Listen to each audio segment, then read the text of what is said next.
Пътят на динозавъра е система за поставяне и постигане на цели в професионален и в личностен план. Здравейте, аз съм Дими и съм динозавър.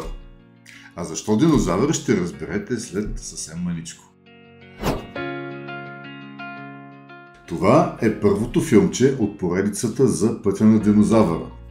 Тук ще обясня какво точно представлява пътят на динозавъра, защо се казва така, защо създадах тази система, какво включва, как работи и за кого е подходяща. Всеки от нас неминуемо минава през периода в живота си, когато иска да промени нещо. Нещо, което не му харесва. Дали ще е някакъв лош навик, като пушенето, например, дали ще е някакво самоусъвършенстване в някаква част от живота ни или каквато и да е друга промяна. Пътят на динозавъра е създаден да помага на хората точно в тези случаи. Промяната може да звучи лесно, но на практика е трудна и често болезнена. Всеки провал да постигнем поставените си цели може да доведе до тежки последствия. Загуба на самочувствие, чувство за непълноценност, самосъжаление. Все неща, които ни смачкват психологически. От друга страна, чувствата при постигане на определените цели ни дават крила, самочувствие, самоуважение, увереност, желание за развитие. Правят ни съвсем различни хора, дават ни съвсем различен мироглед. Пътят на динозавъра е следствие на 30 години горчив личен опит. Много провали, много работа, тестване и страшно много четене. Той се базира на най-добрите практики от теориите за личностното развитие, както и най-добрите елементи от бизнес стратегията, които съм срещал и усвоявал по професионалния ми път. Една малка скоба тук. Личностното развитие прилича страшно много на бизнес развитието на една организация. Затова в нашите занимания тук ще разглеждаме примери както от личностното развитие, така и от бизнес развитието на организациите. Пътят на динозавъра е резултат на внимателен анализ и систематизиране на всичко, което работи в посока постигане на целите. Това знание е обобщено в проста система от правила, лесна за следване.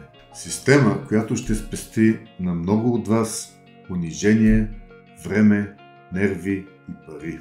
Това е система, която за последните 30 години съм тествал многократно върху себе си.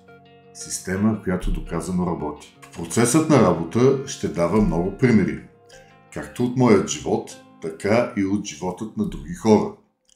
Примери, които доказват ефикасността на системата. Преди 10 години бяхме семейно до Солун за няколко дена. Децата бяха малки, а в една от спалните в апартамент, където бяхме отседнали, имаше голям черно-бял телевизор, очевидно с декоративна цел. За много от вас по-младите тези телевизори нищо не значат, но за нас, нашето поколение, ние израснахме с тях. Те бяха за нас като смартфони, компютри и телевизори. По-малкото хлапе попита: "Тати, какво е това?" Погледнах и без много да му мисля казах: "Телевизор, тати, от преисторическата ера. На такива телевизори едно време гледахме телевизия." И хлапенцето се въодушеви: "Иха, тати, яко! А ти виждал ли си динозавър?" Сякаш ме плеснаха с мокър парцал през лицето. Толкова да бях остарял. Почувствах се изведнъж много стар, ненужен, непотребен, като от друга ера. Почувствах се като динозавър. Случката ми даде много поводи за размисъл. Когато се прибрахме в България, взех един голям лист хартия и един химикал и го разделих на две колонки – предимства и недостатъци. Започнах да попълвам двете колонки. Изненадата ми беше много голяма, когато установих, че имам много повече предимства като динозавър, отколкото недостатъци. И по-важното беше, че повечето недостатъци подлежаха на коригиране, ако се подходеше правилно към тях. В резултат се появяваше свирепо и могъщо същество, което можеше да разбие на пух и прах новопоявилите се нединозаври. Концепцията за бизнес динозавъра току-що се беше родила. Първоначално бях замислял системата за хора като мен от динозавърската ера. Хора, които по някаква причина бяха загубили работата си и се нуждаеха от промяна много спешно. Хора динозаври. И безспорно системата щеше да им помогне. Но след това се замислих, какво пречеше тази система да помогне на хора не динозаври? Ами нищо. Даже в много отношения за нединозаврите щеше да е по-лесно. По-млади хора, по-адаптивни, по-лесно учат. След което просто разширих системата до сегашният и вид. За всеки, който има желание да промени нещо в живота си. В момента системата е отворена за всякакви хора, с всякакви цели, на всякаква възраст. Накратко, това е система за всеки, който е готов да прегърне ценностите на пътя на динозавъра. Тук отново ще отворя една скобичка. Имаме си динозавърски манифест, който ще обсъдим в някои от следващите видеа.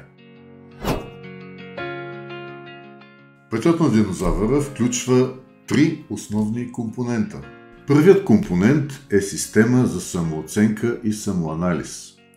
Тя се прилага основно в първият етап от развитието на динозаврите – осъзнаване. Това е най-трудният период от развитието на един динозавър, когато не динозаврите решават, че искат промяна. Вторият компонент е система за планиране с използването на основният инструментариум на динозаврите – системата СУС – стратегия, умения, систематика. Третият компонент е системата за наблюдение и контрол. Веднъж динозаври, нещата са значително по-лесни. Вече имаме ясен път, по който да вървим, както и ясно очертани цели, които да следваме. Въпреки това, винаги е възможно отклонение от пътя. Затова трябва да имаме ясна система за самонаблюдение и контрол, която да ни гарантира, че винаги сме на правия път. Да видим сега как работи системата. Всичко започва с решението, че искаме промяна. След това трябва да приемем манифеста на динозаврите.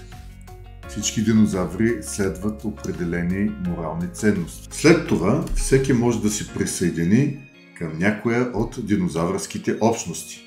Места, където да придобива нови знания, да обменя знания или да търси някакъв съвет. Примерно, може да се включи в сайта на динозаврите, където да запише някакъв динозавърски курс. Или да се присъедини към някоя от социалните групи на динозаврите, където да чете с други динозаври, или пък да се включи в някое динозавърско предизвикателство. Възможностите са много. В момента много от тези места са в процес на създаване, а след няколко месеца ще излезе и книга, която в много големи подробности ще описва теорията и практиката зад пътя на динозавъра. Надявам се да харесате тази система. Ще се радвам да се абонирате за канала. Планирам да публикувам често. Обещавам да ви разказвам много интересни неща. Неща от бизнеса, неща от психологията, неща от дигиталният маркетинг. Всичките неща през погледа на динозаврите. Ще се радвам също така да се включите и към останалите канали на социалните медии на динозаврите. Ще публикувам връзки в описанието на това видео. Много ще се радвам да коментирате, да споделяте вашите виждания, вашите проблеми, вашите успехи. Пожелавам на всички ви да се забавлявате много на канала на динозаврите. От мен, бъдете здрави!